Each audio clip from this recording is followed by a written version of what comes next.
Salve, salve, salve galera, bem-vindo a mais um podcast do esporte, podcast do Brasileirão, 29ª rodada. E que rodada, gente! O Palmeiras segue na cola do Flamengo e segue forte. Que goleada para cima do São Paulo, clássico paulista, é, recheado aí de componentes, né? Recheado de coisas bacanas, né? Um retrospecto negativo do São Paulo na casa do Palmeiras, um Palmeiras que sempre foi muito bem sucedido para cima do São Paulo na sua casa, no Allianz Parque. Um São Paulo que queria pelo menos sonhar, né, em tomar a posição do Santos, se sacramentar, né, se estabelecer de vez aí nesse G4, e um Palmeiras que precisava vencer, que precisava convencer, que precisava superar aí talvez o seu segundo maior teste dessa temporada sob o comando do Mano Menezes, no caso, né? O Mano Menezes que precisava aí se firmar, precisava aí superar essa partida que para mim era considerada talvez o segundo maior teste do Mano Menezes sob o comando do Palmeiras, tinha falhado até então naquela disputa direta ali contra o Santos.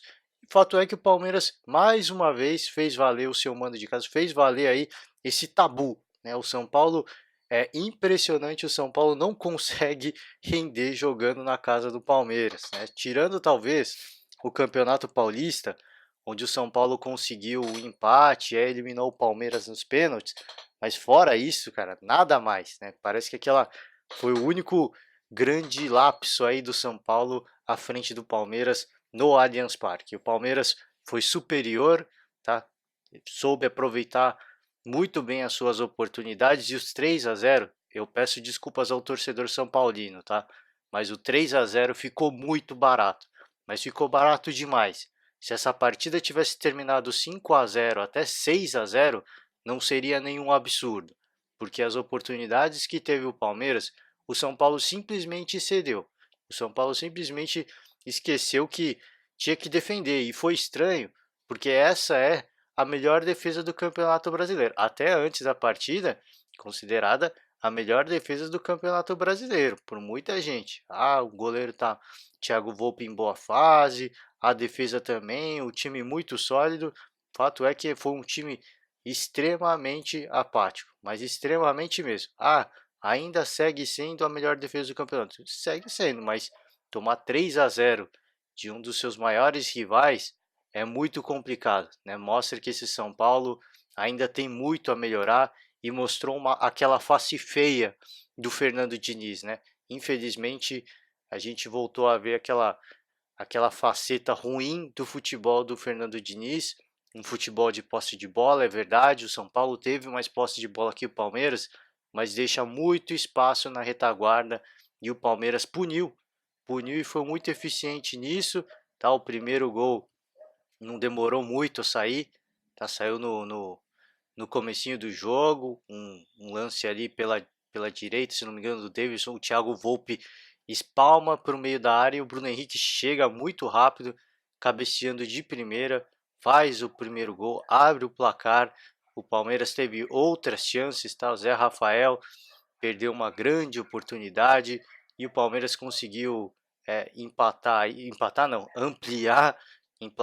ampliar a sua vantagem numa cabeçada do Felipe Melo, né? O Dudu ainda teve outra grande chance, né? Teve uma chance que o Thiago Volpe defendeu, mas teve outra chance das mais absurdas. Ele chutou, a bola bateu na trave, ela volta nos pés do próprio Dudu e ele, lógico, pela velocidade da bola, da velocidade dele próprio, se atrapalhou e acabou mandando a bola para fora, né? Um lance que já estava sem goleiro, então perdeu outra grande oportunidade. O Palmeiras ampliou o placar ainda mais, né?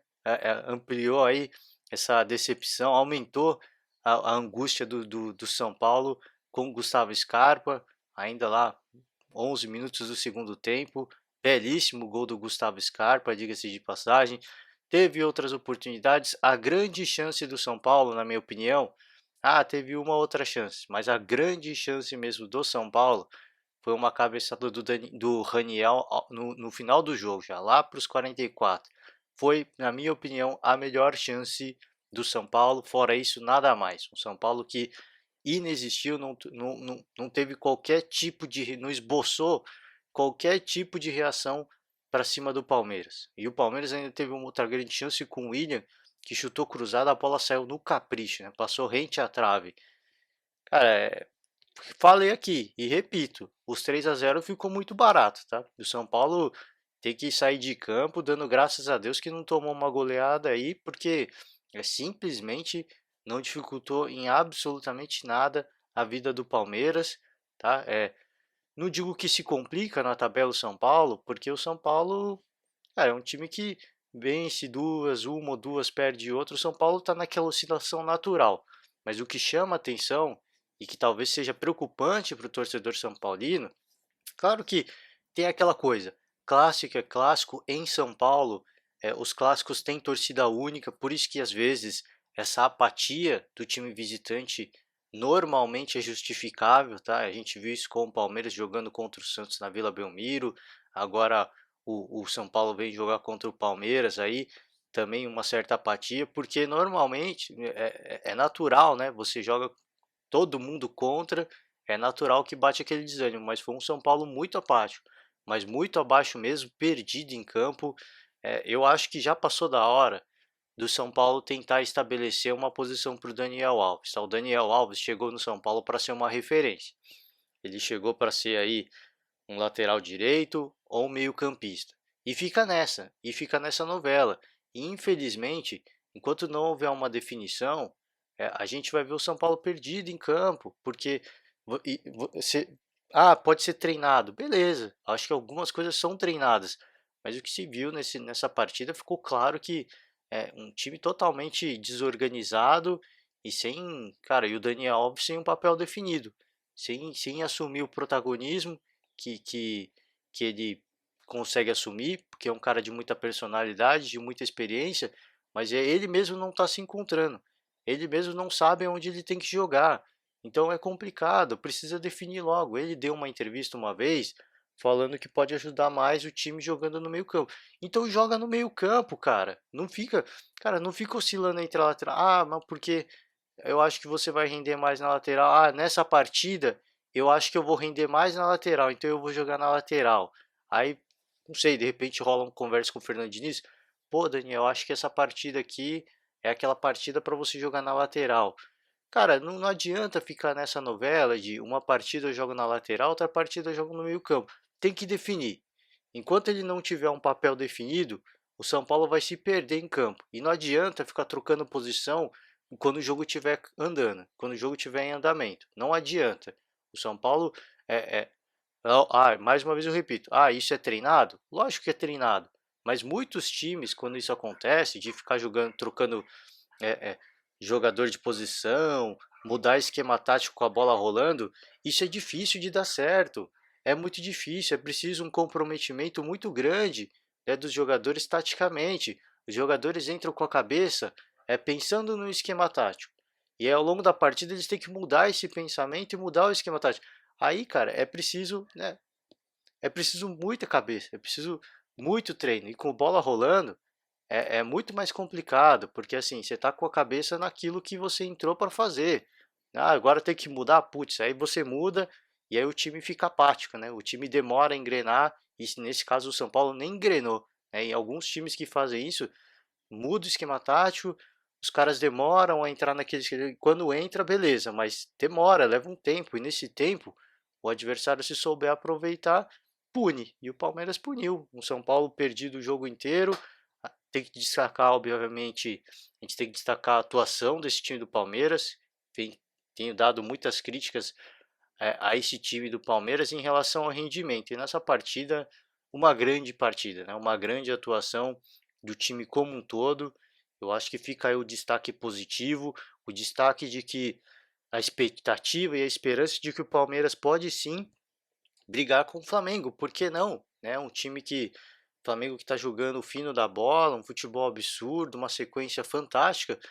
Beleza, cara, mas se você tiver um vice-campeão jogando como o Palmeiras jogou essa partida e ameaçando o tempo inteiro o Flamengo, não estou dizendo que o Flamengo vai ceder, mas é natural que você, pô, os caras estão na cola, a gente tenta abrir mais, os caras não abrem, sabe? Isso mexe com a cabeça e um Flamengo que está obviamente pensando aí, né, na final da Libertadores, na expectativa, na ansiedade pela final da Libertadores, tudo isso pode mexer com a sequência do Flamengo. Isso é natural, tem algumas rodadas ainda à frente, tem 9 rodadas aí, então é, é, tem chão pela frente, cara. Tem muito chão, aliás, tem muito ponto para ser disputado. Claro que é muito difícil, mas é o que eu falei. Se você tiver um vice colocado, no caso o Palmeiras, jogando muito bem, vencendo partida após partida, numa sequência fantástica, assim como o Flamengo tá, isso começa a mexer com a cabeça de quem tá na frente. Porque você fala, pô, a gente abriu toda essa vantagem e agora a gente não tem mais margem para erro. Agora a gente tem que seguir e pensando na Libertadores também, pensando ainda, né? Claro que já passou muito tempo, mas ainda pensando naquela vitória para cima do Grêmio, uma baita de uma vitória. Então tudo isso são elementos que naturalmente tendem a deixar o Flamengo um pouco mais distraído, digamos assim. Então, eu acho que fica aí um ponto de atenção.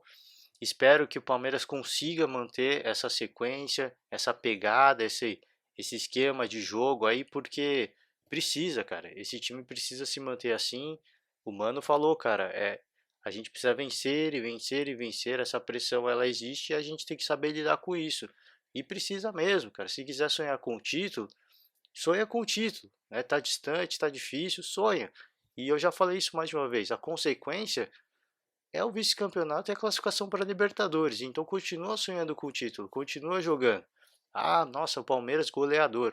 O Palmeiras só foi goleador e aqui eu não quero desmerecer o Palmeiras também, tá? Mas o Palmeiras só fez vários gols e podia ter feito mais porque o São Paulo deu espaço, tá? Porque o Palmeiras jogando contra a Chape, contra o Avaí sofreu muito.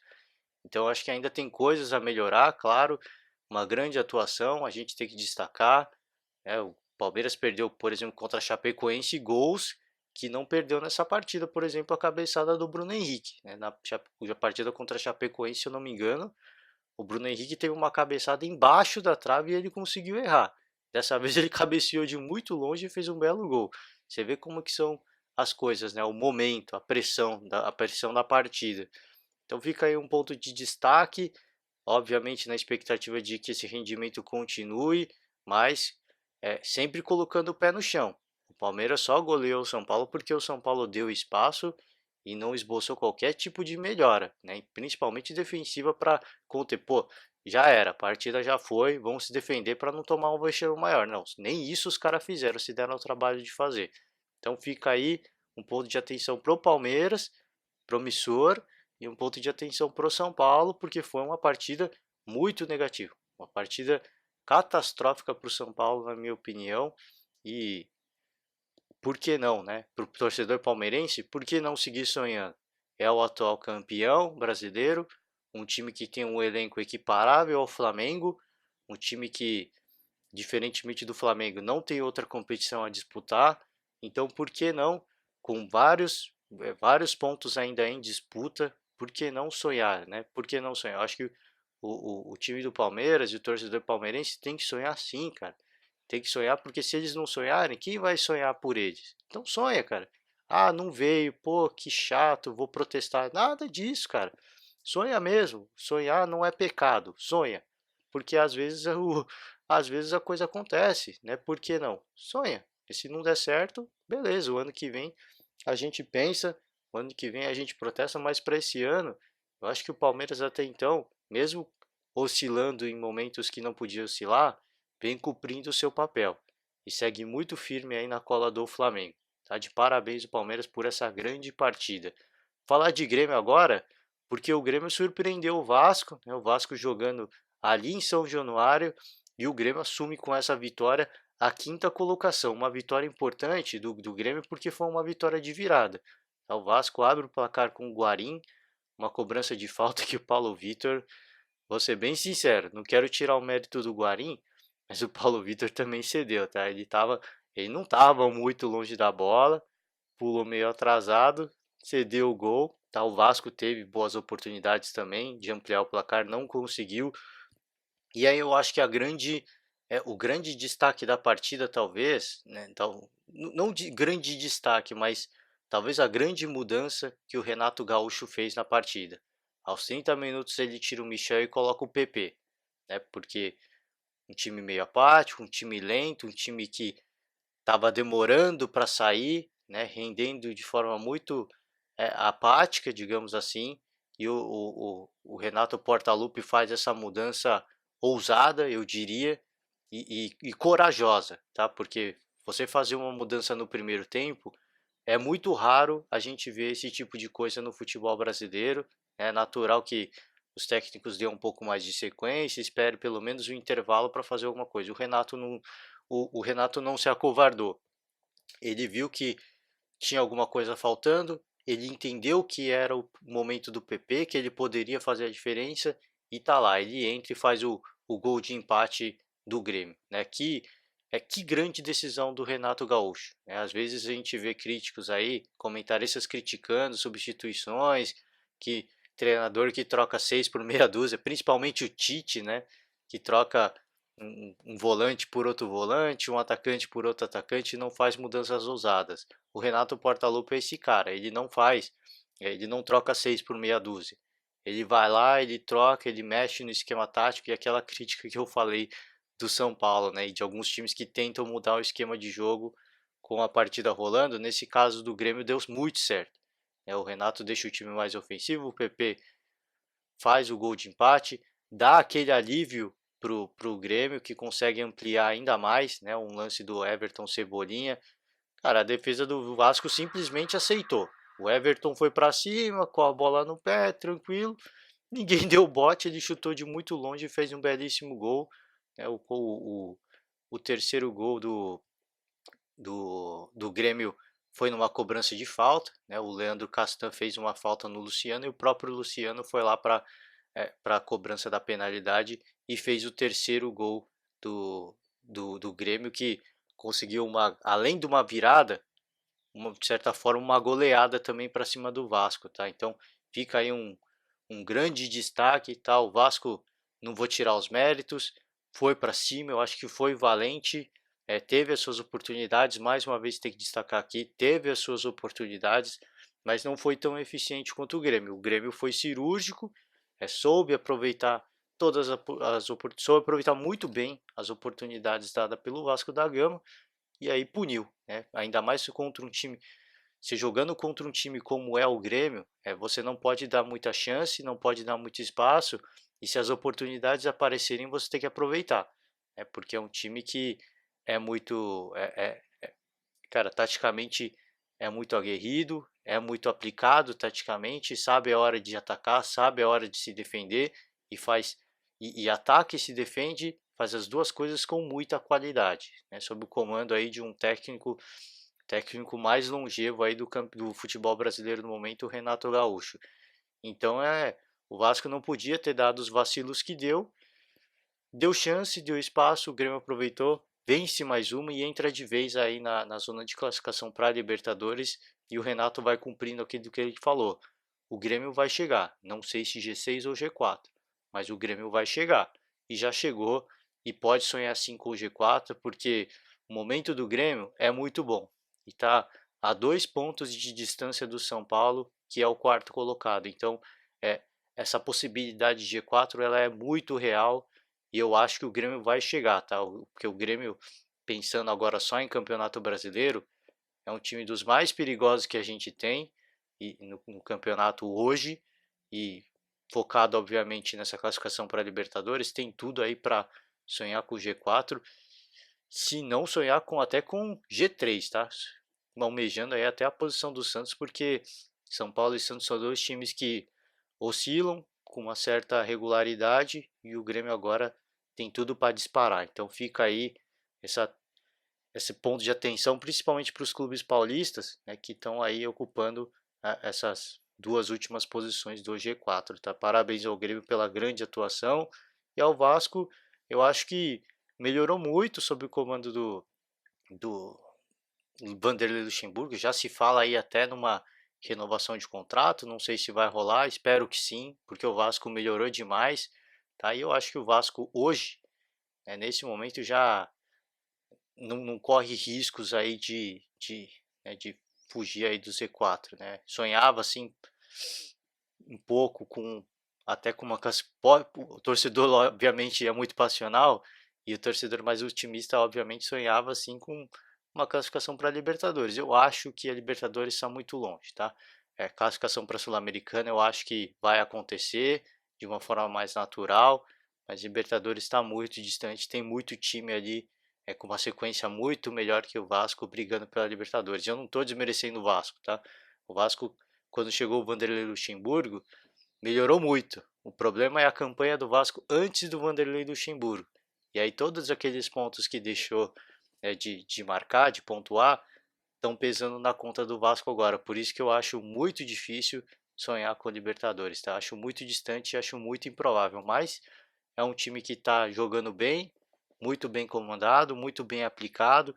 E eu espero que, cara, se não chegar pelo menos no G6, cara, que siga brigando até o final para que a gente tenha um campeonato disputado e assim como eu falei pro Palmeiras, tem que sonhar, cara. Se você não sonhar por você, os outros não vão sonhar. Então continua sonhando, continua focado, foca em G4 e o que vier depois é só lucro, é consequência, é lucro. Jogar Sul-Americana também não é demérito algum. Não é uma Libertadores, não é, mas também não é demérito algum. Então a consequência é se manter na Série A, que era o objetivo principal, é se classificar para uma Sul-Americana e por que não, né, de repente, uma combinação de resultados, a gente nunca sabe, oscilar é natural no campeonato, por que não G6? Eu acho que está distante, mas tem que sonhar, tem que acreditar sim, tá? Vamos partir para outra partida, falar de Corinthians agora que perdeu do CSA e aumenta a pressão para cima do Fábio Carille, né? Aumenta aí essa sequência, esse jejum aí do Corinthians de vitória, uma partida que se encaminhava para um empate e o CSA no final da partida consegue o gol da vitória, né, para explodir o Rei Pelé, explodir de felicidade o torcedor do CSA, que sonha aí com a permanência na Série A, ultrapassa o Cruzeiro obviamente joga hoje, mas momentaneamente o CSA ultrapassa o Cruzeiro, primeiro time dentro, né, da zona do rebaixamento, e que partida, cara, que partida, uma partida mais uma vez do Corinthians muito apático, o Corinthians extremamente apático, tá? Irreconhecível em relação àquele Corinthians que, sabe, sempre fazia um gol no final, você via a entrega, você via a raça, se não apresentava, se não era um primor, né, tecnicamente, pelo menos você via muita raça e muita entrega. Hoje a gente nem vê isso no Corinthians mais. Nem isso a gente consegue ver no Corinthians, um time que foi cedendo espaço para o CSA, aí o Apodi aproveitou, ele mesmo marcado fez um gol, chutou uma bola cruzada, né? Eu acho que ele estava marcado pelo Fagner, se eu não me engano, né? Não atrapalhou em nada o Fagner, o Cássio também, uma bola cruzada é sempre muito difícil, acabou tomando o gol.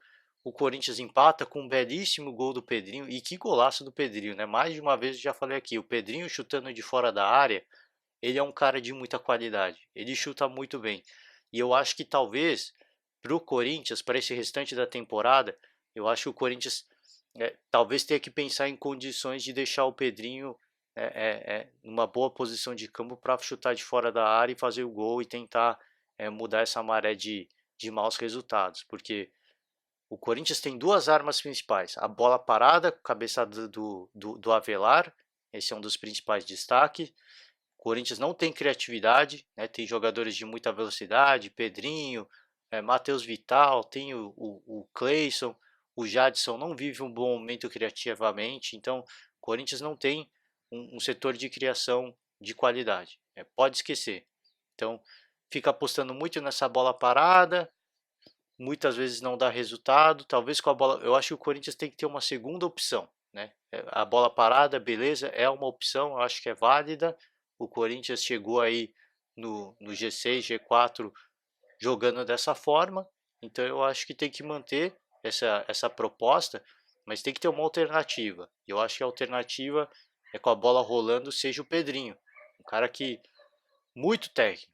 É impressionante a qualidade que ele tem para chutar de fora da área. Então, talvez o Corinthians eu acho que tenha que pensar um pouco nisso. Vamos, não sei, criar jogadas ensaiadas, criar condições de jogo para que a gente consiga deixar o Pedrinho numa condição de chutar para o gol de longe e tentar é, fazer o gol, tentar mudar essa situação que a gente vive no momento, porque a situação é complicada sim, o Corinthians não apresenta, não esboça qualquer tipo de reação, muita dificuldade, melhorou no segundo tempo, né, que o Carille colocou aí o Matheus Vital, deu uma melhorada, né, não melhorou muito, mas assim, o volume de jogo melhorou, mas nada mais, assim, você continua não vendo criatividade, poucas chances, poucas oportunidades criadas, né, de chute a gol, e o CSA no final da partida puniu um, um lance aí, uma cabeçada, e a defesa do Corinthians simplesmente cedeu. A defesa do Corinthians não, não esboçou qualquer tipo de reação, qualquer iniciativa de tentar marcar ali, e o Ricardo Bueno cabeçou com muita tranquilidade, até um pouco longe, e matou o Cássio porque foi bem no cantinho, e o CSA sai com a vitória, e é o que eu falei, faz a festa da torcida, a casa explode de alegria, e o CSA continua sonhando sim com a permanência, né, nessa Série A, por que não? Eu acho que tem que acreditar, o CSA já saiu da zona do rebaixamento uma vez, dá para sair, é um time que está mostrando, tem muitas limitações técnicas, mas é um time que está mostrando muita entrega, muita garra, muito coração. E eu acho que é isso, cara. Jogando ali embaixo, né, na zona do rebaixamento, né, pelo menos ali beirando a zona do rebaixamento também, não só a zona do rebaixamento, mas eu acho que mais do que aplicação tática, mais que bom futebol, tem que mostrar coração. É muito difícil a gente ver nesses times, até pela pressão e pelas limitações de orçamento, limitações de jogadores mais técnicos, é difícil a gente ver um futebol mais organizado taticamente. Mas muita entrega, muito coração, isso é muito comum e o CSA está mostrando isso. Então acho que é possível, tem que sonhar, tem que acreditar. Veio numa sequência muito ruim, agora consegue mais uma vitória. Eu acho que isso tem que ser valorizado. Já tinha feito na rodada anterior uma grande partida contra o Flamengo, tá jogando no Maracanã. E eu tinha falado aqui, cara, acho que essa partida tem que servir de exemplo, de motivação, porque o CSA fez uma grande exibição sim, e podia sim usar como um, uma boa partida, né? E eles falaram isso, a gente jogou bem, vamos tentar manter contra os Corinthians, mantiveram e deu certo, tá? Conseguiram aproveitar melhor as oportunidades e saem com a vitória. E o Corinthians, cara, time que lamentavelmente hoje eu não vejo em condições mais de brigar por Libertadores, não vejo, pela sequência negativa e pelo que a gente vê de Corinthians em campo. É um time muito apático, né? Se a gente visse pelo menos aquela entrega, aquele que o torcedor fala, né? Isso aqui é Corinthians, né? Vitória no final, muito sofrida, cabeçada ali num cruzamento, uma bola rifada, nem isso a gente vê mais.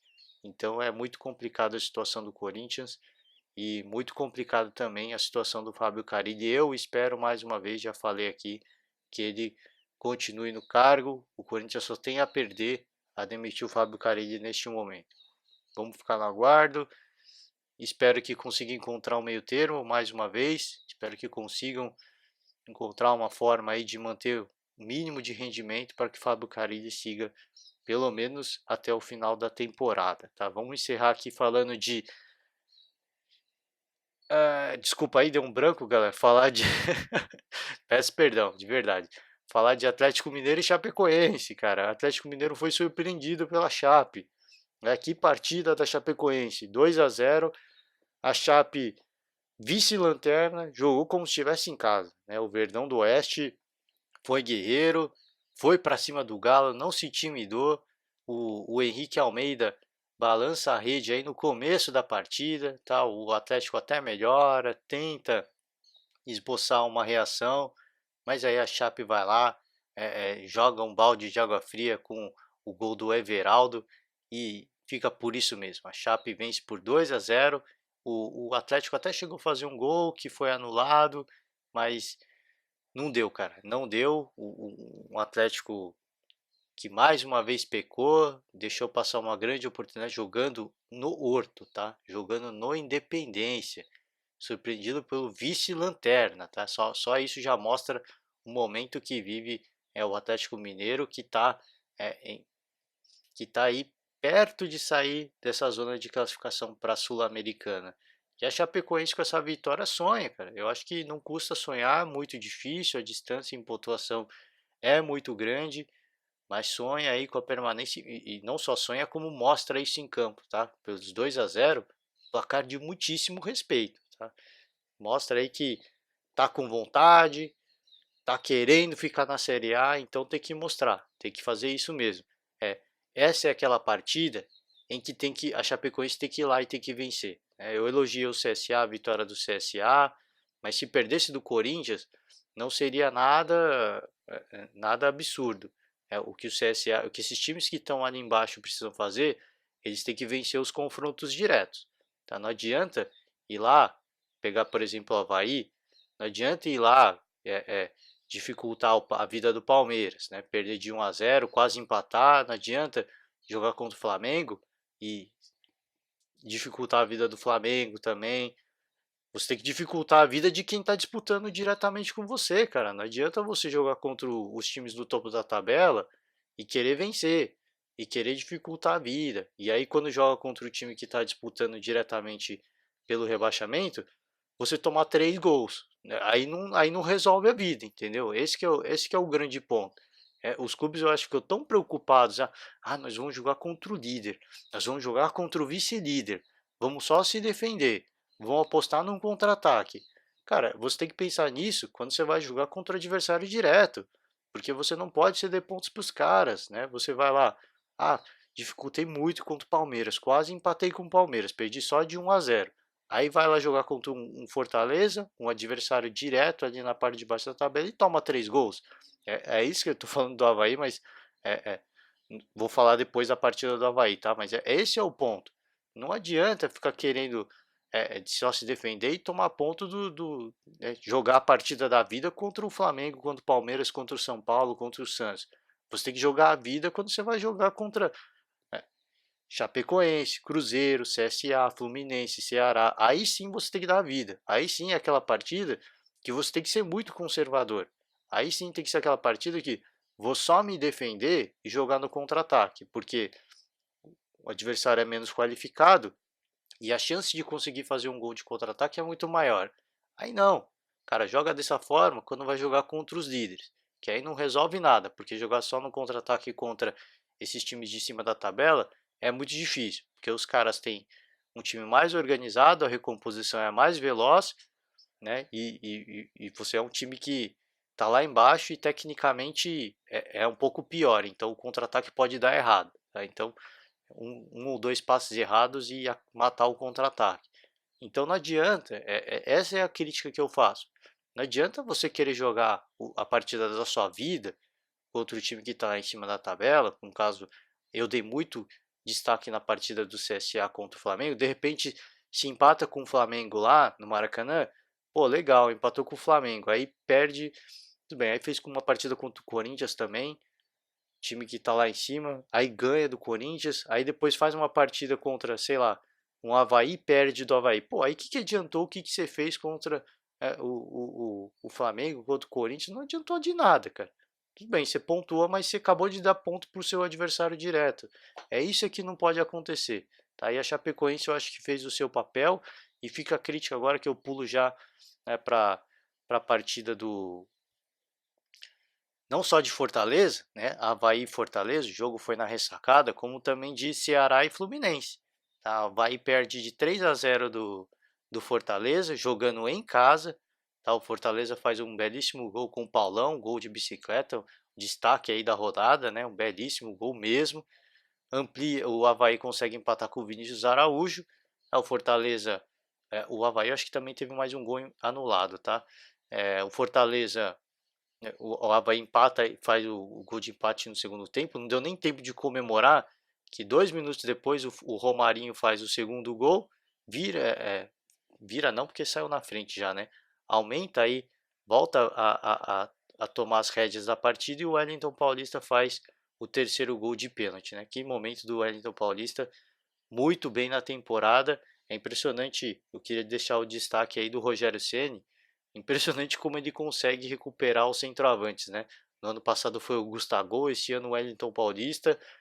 Acho que tem que ser muito elogiado esse trabalho do Rogério Ceni de dar muita confiança, muita moral para os centroavantes, porque o Wellington Paulista hoje vive um grande momento e talvez seja seja um momento aí do só na brincadeira, tá? Que é um cara muito importante para o Corinthians, mas talvez seja o momento do Gustavo pensar em voltar para Fortaleza, porque viveu uma grande fase lá e eu tenho certeza que se voltasse a jogar com o Rogério Ceni, voltaria a viver um momento mágico novamente, porque ele é um grande centroavante, mas não vive uma boa fase no Corinthians. Estou só brincando, obviamente, peço desculpas ao torcedor corintiano, mas fica o destaque aí, né? Impressionante o trabalho que consegue fazer o Rogério Ceni. Fortaleza se distancia mais da zona do rebaixamento, o Avaí fica a um passo do rebaixamento, tá? O Ceará vence o Fluminense por 2-0.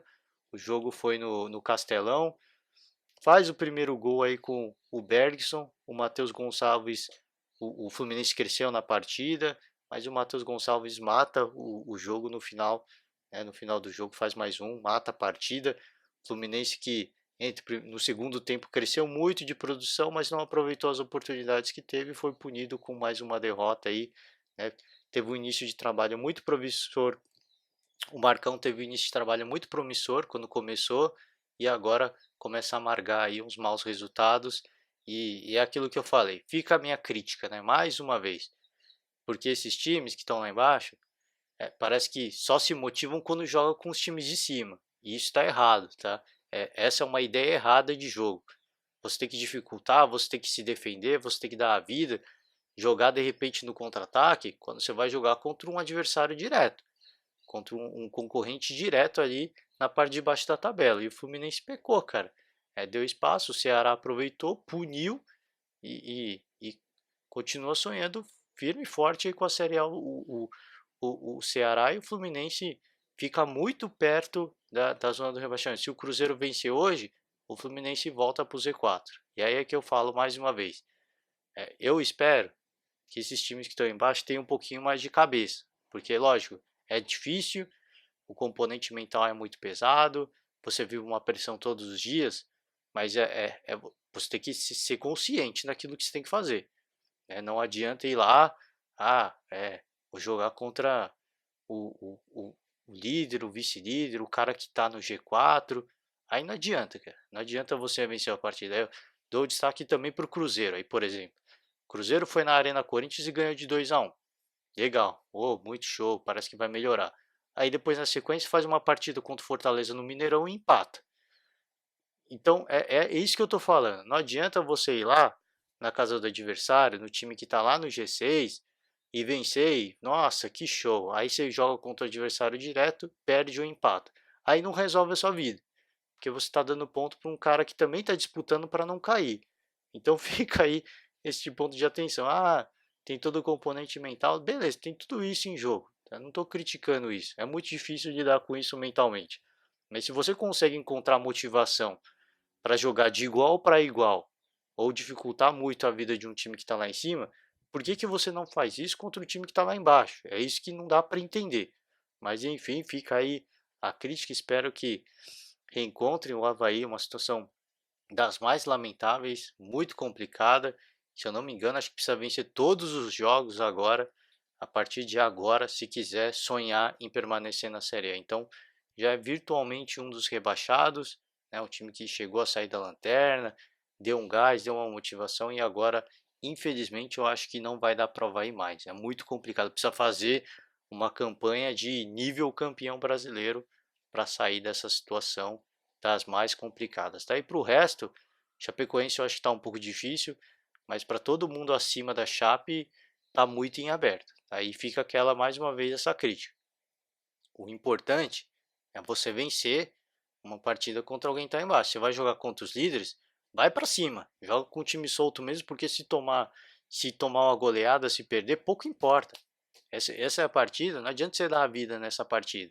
Você tem que dar a vida e jogar defensivamente contra você tá contra um cara que está embaixo diretamente, porque jogando contra os líderes, o que vier é lucro, cara. Se você conseguir um empate, o que vier é lucro, né? Mas lá embaixo você não pode errar, você não pode cometer erros e não pode ceder pontos para o seu adversário, tá? Hoje a gente vai ter algumas partidas ainda, Santos e Bahia, Goiás, Flamengo, Internacional, Atlético Paranaense, Botafogo e Cruzeiro. Tá? Vamos acompanhar essas partidas. Amanhã eu estou de volta para falar um pouco mais sobre elas. Já dei aí a minha prévia dessas partidas no podcast de ontem, então se você não viu, quiser ouvir um pouco mais sobre o que eu falei, só ouviu o podcast de ontem, beleza? Vou encerrando por aqui hoje. Desejo a todos aí, aos torcedores, uma ótima rodada aí para quem ainda vai jogar e até amanhã, galera.